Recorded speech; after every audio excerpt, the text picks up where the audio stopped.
సంబరం గుండె కాదా మందిరం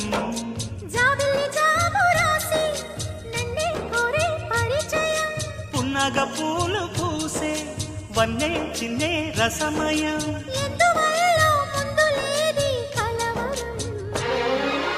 అది పడిన పెదవికేంటి అర్థం అడుగుతోంది